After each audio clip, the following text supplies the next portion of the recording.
Jerusalem tọrọ orí mi nínú mi ilé mi bí máa kú ẹkún ìgbógun mi ibi ayọ̀ ìgbà wọlé ní ọ̀rọ̀ dúró Ọlọ́run mi. Share.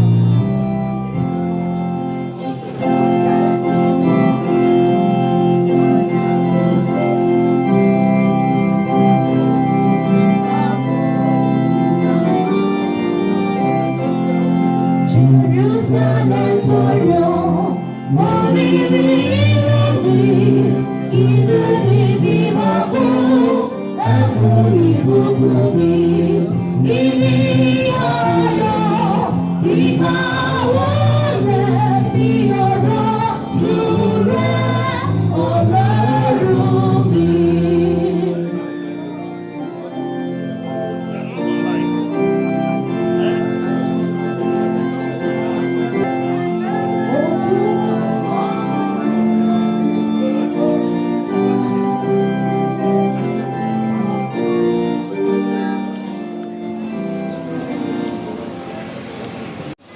Wọ́n fẹ́ fi OPC dágbẹ́lẹ̀ nígbà yẹn ni o pé wọ́n máa tú ara bú pé àwọn fẹ́ fún wọn ní àwọn máa lọ gba passport fún wọn wọ́n á kó wọn lọ sí Cuba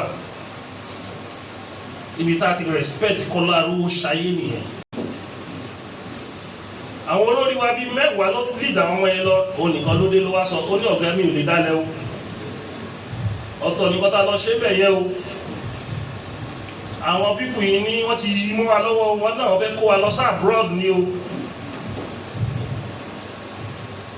Ká dẹ̀ resign fóònù OPC ẹgbẹ́ wọn ní káwọn wá join. Wọ́n nílò táwọn búra ṣùgbọ́n òun ò lè dalẹ̀ OPC. Àwọn kan lọ nínú àwọn wa wọ́n búra tí wọ́n sọ gbà tó sọ bá ṣe pé ìpàdé nìyẹn bí a ṣe pọ́ńṣọ̀ bóògùn yẹn.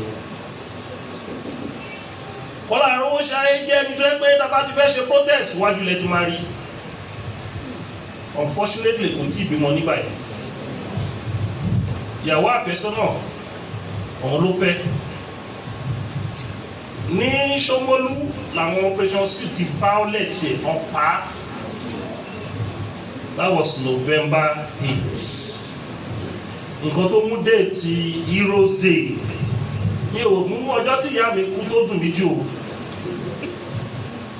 10 of July ni wọ́n mi kú o máa ń dá ti ìyá mi ṣe mi ò pé ní Heroes Day o ṣùgbọ́n ètò ọmọ ẹgbẹ́ wa tó dúró ti ẹgbẹ́ yìí déètì yẹn lọ́wọ́ mú òun la fi arrive sí Heroes Day lẹ́ni.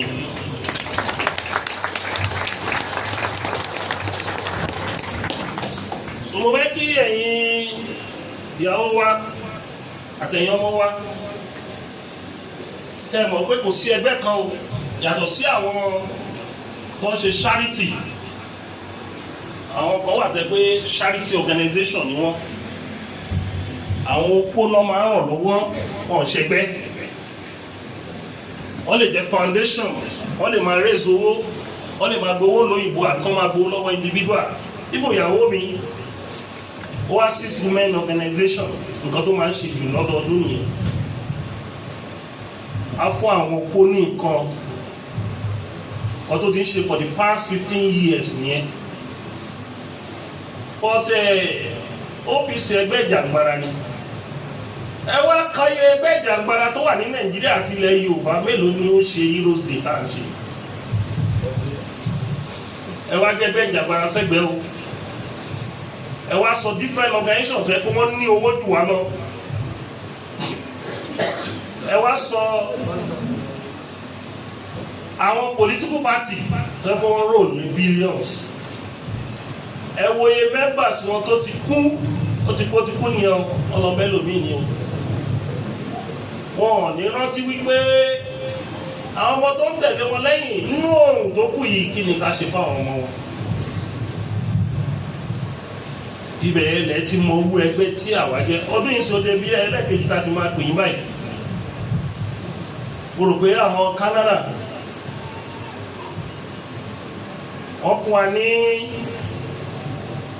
20 grinding machine ó dàbí ṣọ́dún yìí ni àbí last year ni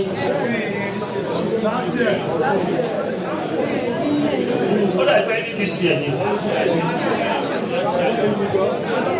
last year okay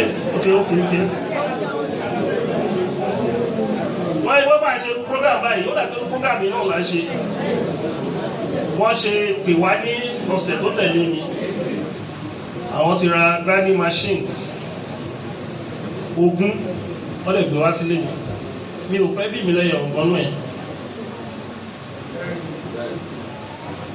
mi ò fún ẹbí mi ní ẹyẹ ọ̀gbọ́nú ẹ̀ àwọn ìyàwó wa iná láti pè bàhá machine yẹn fún wọn láàrin àwa náà táwọn gbọ́dọ̀ obìnrin le tó wà láàrin wa nínú NCC àdíwò wọ́n pé ó di iná bà lọ yán pẹ̀lú kọta fún àwọn ìyàwó wa yìí o tó jẹ́ àwọn ìyàwó wa nínú ẹgbẹ́ àti dáwó láàrin ara wa àti ra mẹ́wàá àti pín fún àwọn obìnrin tó wà láàrin wa torí tí àwọn kan bá rí ẹgbẹ́ yìí tó move tọ́rí OPU tó move wọ́n mọ nǹkan tá à ń ṣe lọ́wọ́n fi ń yọrù sí wa àwọn èèyàn mi ìbàdí lẹ́gbẹ́ mi lẹ̀ àwọn oníṣòwò nìkan ní wọ́n mọ̀ nǹkan tá à ń ṣe àwọn sàrà kan wà tẹ́ kó o máa ṣe tí Ọlọ́run máa yọ́nú sí sàrà tó o lè ṣe jù láyé ìtọ́lọ́run lè yọ́nú sí ni pé kó ta opó lọ rẹ torí Ọlọ́run ni ọkọ opó àwọn ọmọ aláìní bàbá àbáláìní ìyá kò tà wọn lọ rẹ ìkẹta ni pé àwọn physical challenge ní pé wọn ní handicap nǹkan tó yìnbó sàrà tó yìnbó ṣe jù ní ẹ wọn fi lálùbáríkà jù wá lọ charity tí òyìnbó ń ṣe jù nìyẹn tí wọ́n fi lálùbáríkà jù wá lọ nílẹ̀ aláwọ̀ àgàgà Nàìjíríà àwọn olówó wa gbàǹkó ni wọ́n lè ní estate bíi 150 ní Èkó wọ́n á ní sàbújá owó yẹn wá pọ̀ tọ́mátì máa wọ 70 80 àti wá bara wọn jẹ́ wọ́n di gbẹ̀dẹ́ má dàbí tòmátò ìmí inú wọn gan okó ẹ̀ ti kú gan by 60 kò lè wó obìnrin sùn mọ́. Owó tó yẹ kó ti fi ṣe sàrà kọ́nà fún ní ìlera kó wá láti inú ẹ̀mí kọ́nà ń pàṣẹ ìlera sílẹ̀ dẹ́. Owó tó yẹ kó ti fi ṣe sàrà kẹ́mí ẹ̀ gùn ẹ ṣáà máa kó owó ẹ̀ pamọ́. Nígbà tó bá kó owó ẹ̀ pamọ́, nígbà tó bá wá rí àwọn èèyàn tómi jẹ́ ń bèrè àánú ẹ̀ lọ́wọ́ ẹ̀ tí ò ṣe, ó lè bí ọmọ 5 ọlọ́wà ní kí méjì máa lọ máa mu drug inú ẹ̀. A máa ná owó síbẹ̀. Owó tó wá kójọ yẹ àwọn ọmọ ìyá wa máa ń ná nàkúnà, a máa sunkún alẹ́.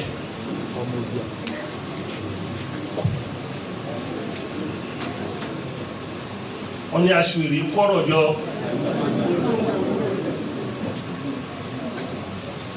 So mo ń fi àsìkò yìí sọ fún ẹ̀yin ìyàwó wa wípé bí àwa ṣe ń ṣe wọn bá tágbára wa ká, ẹ̀yin náà máa fi àdúrà ràn wá lọ́wọ́. A lè tọ́jú pé tó ọkọ̀ bá tá lè rí pé ní ohun lè fẹ́ pé olúpé kó má repeat list yìí mọ́. The next thing táwọn máa ṣe empowerment kó mú àwọn ẹlòmíì wá. Olúlọ́dà, where is the guy? Don't go organize. No long uniform, the same uniform. But this is the thing gbójú.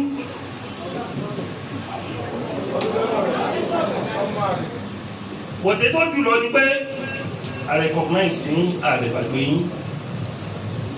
Olójúlọ ẹni tó bá ní àròjìlẹ̀ nú yín, bó bá ṣe lọ́jà máa rò pé ṣé Ọlọ́run bá gbé àwọn ẹgbẹ́ ìdíbi tí wọ́n bá ń tán fẹ́. Pé ìgbádùn àwọn máa gbádùn ayé yìí, àwọn ọmọ àwọn òde níjẹ̀ ìyàwó. Ìyẹn ló gbọ́dọ̀ máa sọlẹ̀ sí ọkàn yín. Ẹ wo àdúró tí ìbá yẹ pé ìgbà mẹ́rin lẹ́wọ̀n fi ń kọ́ ilé tán, ṣùgbọ́n bí tá à ń náwó sí pọ̀. Ibi la ní sọ pé a ní kọ́lé program kan ti ń gbowó lọ́wọ́ wa ní àdẹ̀lẹ́sẹ̀ aláìmáṣe program yẹn. Alẹ́gbẹ́sí lóyìnbó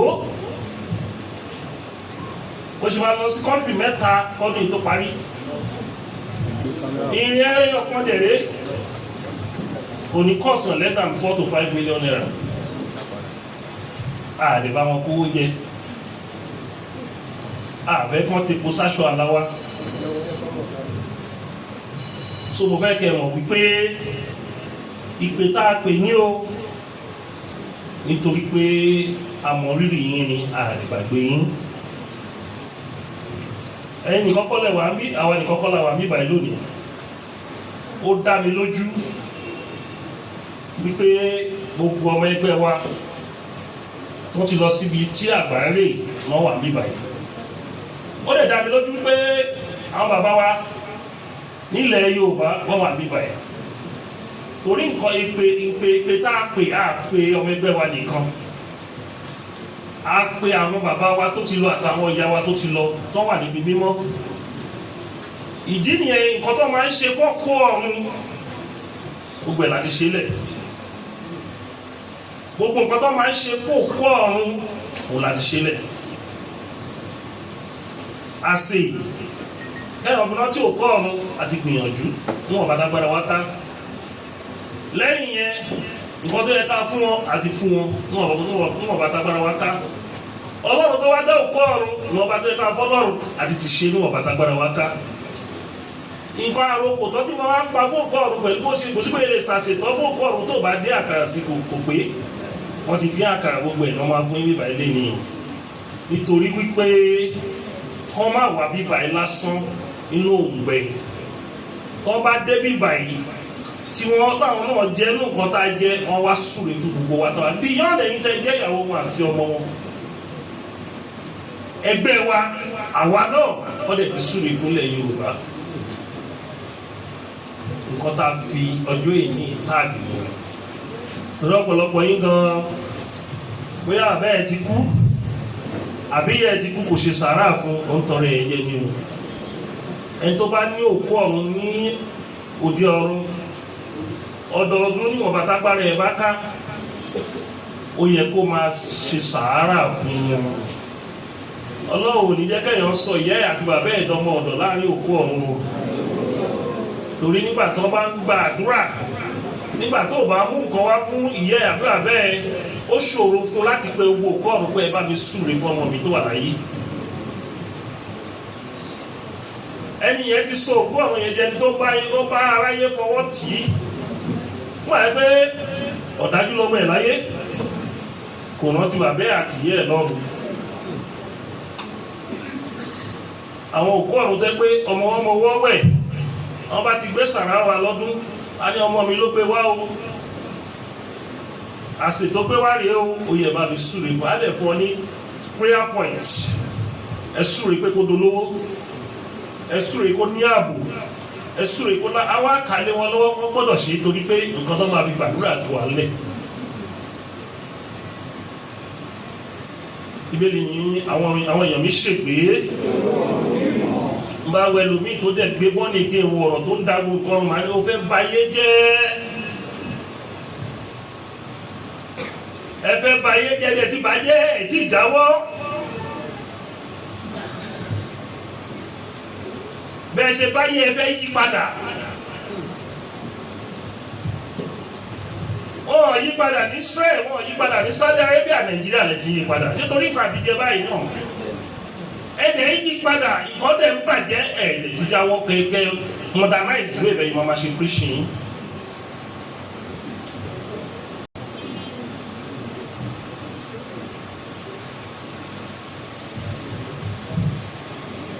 Barisa sọ pé ìrọ̀rùn la báyé nígbà tá a dáyé, ẹ má jẹ́ aṣayé ẹ̀ dáwọn ọ̀dọ́ àbàlẹ̀ ẹ gbọ́ra yín, ẹ máa gbowó lọ́wọ́ wa nígbà yìí. Wọ́n ti sùn lórí ìjókòó.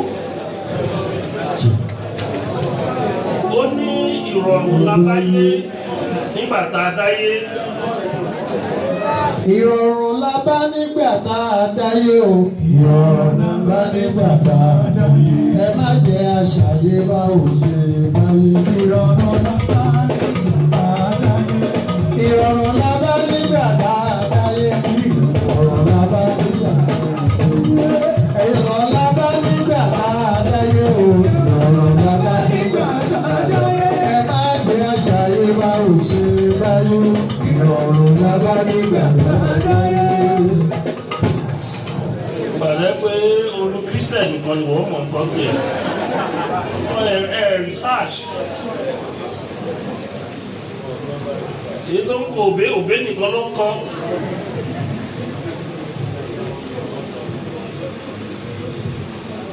A ti ń ṣayé bí àṣebáṣe bá àṣebáyé o. Òun ni gbogbo wàhálà. Mo pe ọ̀rẹ́ mi kan. Mọ̀ọ́kà Ààrẹ Onakakanfo. Mo ní gbọ̀ǹkà. Mo ní kọ́kọ́ mà ti sọnù nílẹ̀ Yorùbá. Ó ní kíni? Ó ní èwo làárẹ̀ ti fẹ́ sọ yìí o. Mo ní listing. Mo ní tá a bá travel lọ sí Iléṣà ńgbà yẹn. Iléṣà dẹ̀ máa dùn. Tá a bá ti wọ nílùú Iléṣà báyìí, a máa rí pé adùn wà ń lu yẹn, a máa dùn. Tá a bá lọ Ìbàdàn, tá a bá travel lọ Ìbàdàn, bá wọ Ìbàdàn wa, a máa rí pé Ìbàdàn dùn o. Tá a bá lọ sí Òṣogbo, tá a bá débẹ̀, ìmú tó bá lówó lọ́wọ́ tó bá débi, àwọn àpọ̀ rí pé ìlú yẹn ń dùn láì tẹ̀ tí ìṣèpè sí lọ́wọ́. Mo ní táwọn bá dẹ̀ wá sí Èkó, tó bá dé Èkó, a rí pé Èkó máa ń dùn. Mo ló dà pé ibi tá a ti tọ́jú àwọn orúmọlẹ̀ dáadáa, á dùn lẹ́yìn Yorùbá, ó dà pé wọ́n ti lé sẹ́gbẹ̀ẹ́ o. Ó ní Ààrẹ màtírí lè sọ.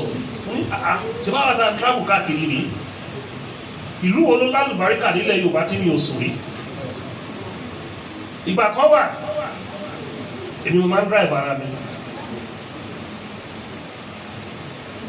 I'm talking around 1998, 99, 2000, 2001. Tí n bá ti wọ ìlú kan bá ti park, màá bẹ̀rẹ̀ ẹjọ́, màá bẹ̀rẹ̀ sí rojọ́. Màá àdírẹ́sì wọn bó bí ṣiṣẹ́ dáa, màá nígbà tí wọ́n ti gbé mi pé ó ti kùlú kan. Ìmọ̀ ẹ̀rìn mọ́jú ni èmi ni màá dé máa drive ara mi. Báyẹn là ń ṣe mobilization. Màá rìn títí wo aago 5 wá ní ọ̀gá ẹ wá sùn. ní bá dí sùn tó bá di aago 12 ìlú wo ló ti kàn àti bẹ̀rẹ̀ iṣẹ́. mo gbé ìyàwó mi àfẹ́sọ́nà lórí ìdẹ́gbà yẹn ọlọ́run ló yọ mí ní ọ̀nà ìwó yẹn. mo ti ṣe wàhálà lóru ọjọ́ yẹn wọ́n ní Èkó yá mo ṣe ń drive lọ báyìí mo dẹ̀ sùn lórí steering mo dẹ̀ yà lọ bá mọ́tò tó wà ní other side. wọ́n á ní pàtí ní ẹ lọ́kọ́ wọ́n á ní ká bá lọ sókè mọ́ níwèé lọ́sẹ̀kùn mo fẹ́ lọ sí kí bàbá olóògbé Ibrahim Adésànyà wọ́n ṣe 80th birthday ńgbà yẹn 80 kan wọ́n ṣe ńgbà yẹn mo ní mo fẹ́ lọ kí wọ́n ní ìjẹ̀bú igbó. mo bá dé ọ̀dọ̀ bàbá Adésànyà mo bá dọ̀bálẹ̀ mo bá kí wọn ó ní Gani where are you coming from? wọ́n á wo ojú mi orí ojú mi tó pọ́n ó ní don't tell me you are driving yourself. ó lè mú ara mi bàbá ó ní don't you know you are a leader?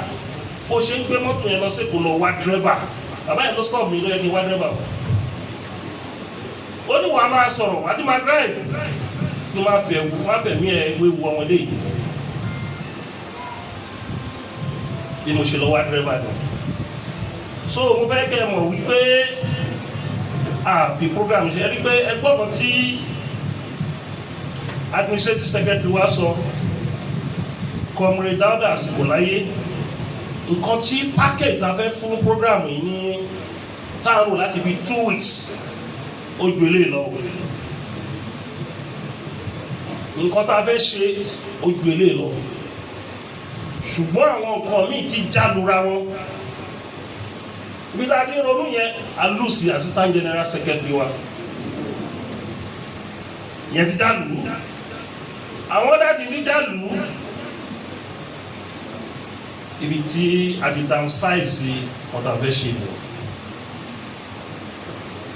a ti sọ fún àwọn leaders wa wọ́n jẹ́ ká lé priorities sí Heroes Day ọ̀dọ́ yàtọ̀ sí Heroes Day tá a bá ṣe festival nígbà míì a máa ń fi ọjọ́ kan lẹ̀ náà tẹ́ pé a máa ń ṣe nǹkan díẹ̀ fún àwọn ọkùnrin ó lè jẹ́ 1 or 2 festivals but Heroes Day were very important. we can recognize àwọn tí olóògbé wa tán filẹ̀ mọ́ máa ń àwọn bá ti yẹ̀ngàn lọ́rùn máa ní ẹ̀yìn lẹ́jọ́ kò yè mélòó ló jagun ní àwọn tó jagun púpọ̀ ní wọ́n ti lọ àwọn tó lè foundation ọ̀wọ̀ ẹ̀rù fún OPC níṣẹ́ báwọn jagunjagun yẹn ò ti sí o wọ́n ìpọ̀ o ìgbẹ́yìn new breed dẹ́ẹ̀dẹ̀ wà lóògùn jà ní. torí bàtà ń jagun yẹn àmọ́ ayé tó agídí nìkan là ń lò táyọ̀ wọn bá máa yé a máa jagun kò ní fìbọn jagun mọ́ Yorùbá ní òróṣọmọdì gbàgbọ́ lọ́wọ́ ọmọ ojó ayé ló ń jẹ bẹ́ẹ̀ o wọ́n bá ní ajá má fi dìbọn ṣe ayé ló ń jẹ bẹ́ẹ̀ o ó bá kó bọ́ dání bó yìnyín ọlọ́pàá ló ti máa fi ẹ́ jẹun bẹ́ẹ̀ bá jà tẹ́ ń ka stores àwọn ọlọ́pàá jẹ́ kẹ́ para yín tọ́ tó bá para yín tọ́ wọ́n wá bẹ̀ sí mú ọ̀tún ọmọ́sì ẹ̀ ti máa kó bẹ̀ wọ́n in the process orúkọ àti bàjẹ́ kí ló dé táwa fi gbé gbà ọ̀nà táwọn bàbá wa ṣe máa ń ṣe é káwọn nǹkan tó a ní ọjà fún wa wọ́n lè ṣe kí àṣírí wa dẹ̀ máa bò àwọn ẹlòmíràn wá ní ṣé OPC ti rọ ni màá ní ọmọdé ṣé ò dákan mọ̀ tó bá fẹ́ mọ̀ pé OPC ti rọ kọlù wá tó bá fẹ́ mọ̀ pé OPC ti rọ kọlù wá a ní gbé kan tá a máa fi destroy ẹ̀. wọ́n ní yíyọ ẹkùn ológbò lórí bí ọ̀lẹ ọgbọ̀nú ẹ̀ ó péye àní kílẹ̀ yóò fi sí iṣẹ́ àní ìwọ tó bá fẹ́ mọ̀ pé kí làwọn OPC ń ṣe kọlù wá bó o bá ní owó tó jù bẹ́ẹ̀ lọ àfẹ́ kọlẹ̀ ṣùgbọ́n tó bá mú wa lọ́rẹ̀ẹ́ wàá gbádùn wa tó bá yọ́nú sí wa tó bá ràn wá lọ́wọ́ ọ̀hún á ràn ẹ́ lọ́wọ́ gbogbo ọ̀pọ̀ tó bá wá ṣiṣẹ́ á ràn ẹ́ lọ́wọ́ gbọ́dọ̀ bá ní à mo kàn ètò OPC yìí ṣá gbogbo olúmọlẹ̀ Yorùbá ló máa yẹ ti ẹlẹ́nu. wọ́n ní ààrẹ orí mọ́jẹ̀ Ààrẹ Ọ̀nà Kakanfò ààrẹ orí mọ́jẹ̀ Ààrẹ Ọ̀nà Kakanfò. ọ̀tọ̀ láyé ọ̀tọ̀ ló OPC o nǹkan méjì ni o ká tó jàre OPC ló jẹ́ kó jẹ́ ká jàre o.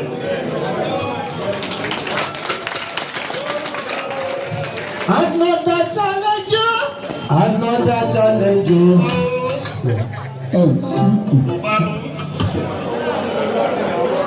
Ká tó jẹ ààrẹ OPC ló jẹ́ ká wá jàre but institution ààrẹ tí wá kún OPC ni. Because when you are talking of OPC lẹ́gbẹ̀ẹ́ kan institution Ààrẹ Ọ̀nà Kakanfò lẹ́gbẹ̀ẹ́ kan. ṣùgbọ́n nígbà tó lọ́wọ́ gbogbo wàhálà tá a ṣe bẹ́ẹ̀ pè wọ́n tọ́ọ̀gì ni ẹ pè wọ́n ní hooligans gbogbo wàhálà tó ń ṣe fúnlẹ̀ Yorùbá ẹ̀fẹ́ gboyè ókè máa wá fi oyè tó ju oyè lọ nílẹ̀ Yorùbá máa fi ta wọn lọ́rẹ̀ kẹ́nu yẹn ẹ wá ṣe shut up.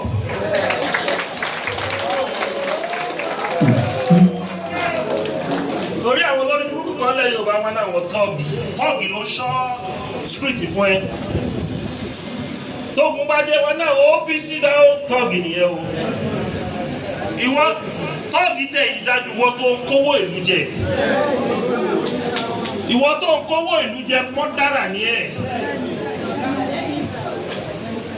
ìwọ tó ń kówó ìjẹ òun destroy ìlú ni àwọn ẹlòmíì tó pẹ́ kò lè padìyẹ ọkọ̀ kàwé kan bí asúsàt ló ní àbọ̀ ní dìgírì kan àní àwọn olóògbé ta ló ga aṣọ sí pẹ̀lú ẹ ìwọ tó ò lè joyè ìlú ẹ tó mọ iye ọba tó ti jáde nínú OPC tó mọ iye baálẹ̀ tó ti jáde nínú OPC tó bá fẹ́ ralẹ̀ baálẹ̀ yẹn ló máa lọ́dọ̀ baálẹ̀ fún pálàsì tó mọ iye olóyè tí ìbá wá ṣe OPC wá ti kó gbogbo wọlé Yorùbá ṣùgbọ́n àwọn tó ń ta gbogbo bẹ̀rẹ̀ wọ́n wò pé àwọn níbọn wọ́n níbọn ṣùgbọ́n àwọn máa ń kọrin kan àwọn oníbọn a ní ohun tó jù wọ́n lọ. Àwa oníbọn a ní ohun tó jù wọ́n lọ. Àwa oníbọn a ní ohun tó jù wọ́n lọ. Àwa oníbọn a ní ohun tó jù wọ́n lọ. Má dàá sọ sójà o. Sójà ló máa sọ fún ẹ. Onígbọ́dọ̀ lè bá ṣàyẹ̀. Àwa oníbọn a ní ohun tó jù wọ́n lọ. Àwa oníbọn a ní ohun tó jù wọ́n lọ. Àwa oníbọn a ní ohun tó jù wọ́n lọ. Àwa oníbọn a ní ohun tó jù wọ́n lọ. Bọ̀dọ̀ lè bá ṣàṣejù ẹ̀jẹ̀ kájà lọ́rẹ́. Àwa oníbọn a ní ohun tó jù wọ́n lọ. Gbogbo tí ẹ bá tẹ̀ síbẹ̀ nígbà tá à ń kọrin, ó yẹ kẹ́ ti lọ ní kúrò tẹ máa kọ orin yẹn sí. Can't be our bank without being a researcher. Àwọn táwa ń sọ̀rọ̀ àwọn ọlọ́pàá àwọn táwa ń sọ̀rọ̀ àwọn táwa ń research ni. Ó yẹ kẹ́ ti kọ gbogbo kíní yẹn. Even àwọn orin wa, ó yẹ kó wà lórí tébù yìí báyìí. Èyí tẹ̀ ń gbà tẹ́lẹ̀tẹ́lẹ̀ náà níbi tó gbọ́ nínú bùkátà yìí. Wọ́n ní kó já wọn lọ́rẹ́ o mọ̀ bó ṣe máa sọ. Bí ọ̀dàlẹ̀ bá ṣàjù ká já wọn lọ́rẹ́ náà pè é. So Àwa oníbọn a ní ohun tó jù wọ́n lọ. Àwa oníbọn a ní ohun tó jù wọ́n lọ. Àwa oníbọn a ní ohun tó jù wọ́n lọ. dàlẹ̀ tó bá tẹ̀lé. Àwọn lọ́rẹ́ á ò rí wọn, a rí wọn tó jù wọn lọ. Yóò bá ń ṣe OPC.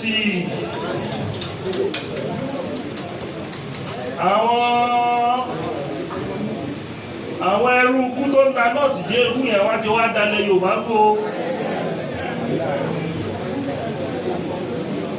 Àwọn alágbó Àmọ̀tẹ́kùn apara Àmọ̀tẹ́kùn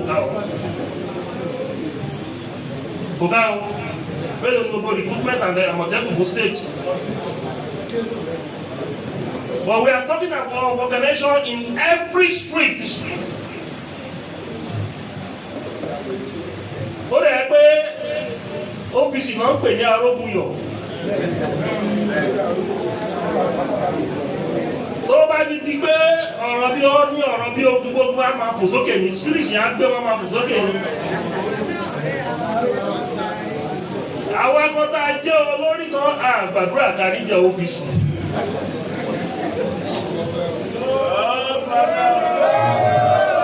Gbogbo àwọn tó gbógun tí OPC kan láti 1998 èyí tó wà láyé òde èèyàn wọn èyí tó ń dà wá láàmú gan OPC ń gbò ó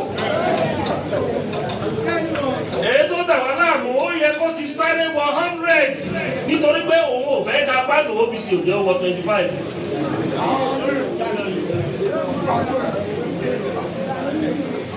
Bẹ́ẹ̀ àwọn la máa jẹ́ ní gbogbo ọ̀tá wa. Àkàrà òkú ọ̀run la fẹ́ jẹ yìí o. Báyìí ló ń pè ní jò kàkà. Àkàrà òkú ọ̀run la fẹ́ jẹ yìí o. Gbogbo àwọn ọ̀tá wa a máa jàkàrà wọn lé òní.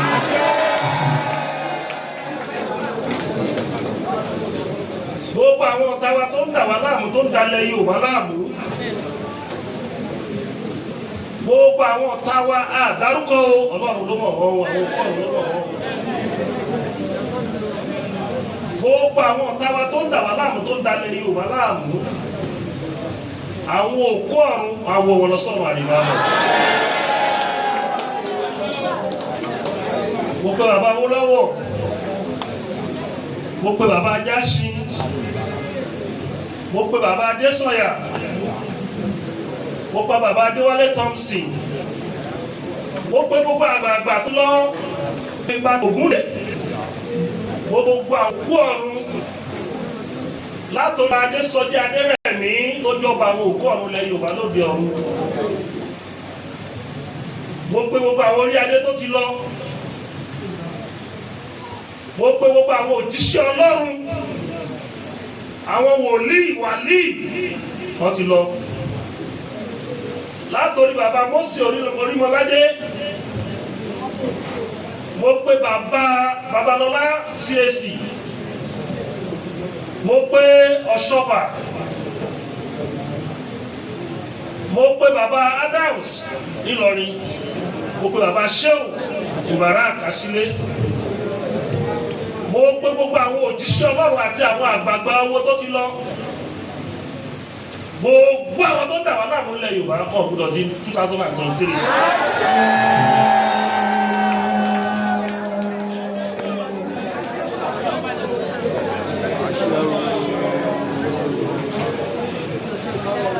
Gbogbo ẹni tó bá nù fẹ́ wá kó gbogbo ọlẹ̀ Yorùbá. Gbogbo tẹ́rọ́rìsì wá nù fẹ́ kó gbogbo ọlẹ̀ Yorùbá. Kíkú máa dé bá wọn níbi tó bá wà. Gbogbo òkú ọ̀run kọ́ máa fi lù wọ́n pa. Alálẹ̀ Yorùbá kó máa gbé wọn gbìn. Káwọn ẹgbẹ́ ọ̀run kọ́ máa fi ẹgbẹ́ ànàkú kọ́ máa fi nà wọ́n pa. Káwọn èwe ọ̀run kọ́ máa rán wọn lọ sọ́run àyùmábọ̀. Ìyá òkè olórí ẹlẹ́yẹ òde ọ̀run. Ìyá dúró òkè, ìyá púpọ̀ òkè gbogbo ẹlẹ́yẹ òde ọ̀run. Gbogbo àwọn ọ̀tá tó ń dà wá láàmú nílẹ̀ Yorùbá ọ̀rọ̀ sáwọn ọ̀rọ̀ rẹ̀. Ìyá àgbáyé olórí ẹlẹ́yẹ àgbáyé. ìyá dúdú àgbáyé, ìyá pupa àgbáyé àti gbogbo ẹlẹ́yẹ àgbáyé, gbogbo ọ̀tá tí ò jẹ́ ká sinmi wọ́n bá rán wọn lọ sáà wọn.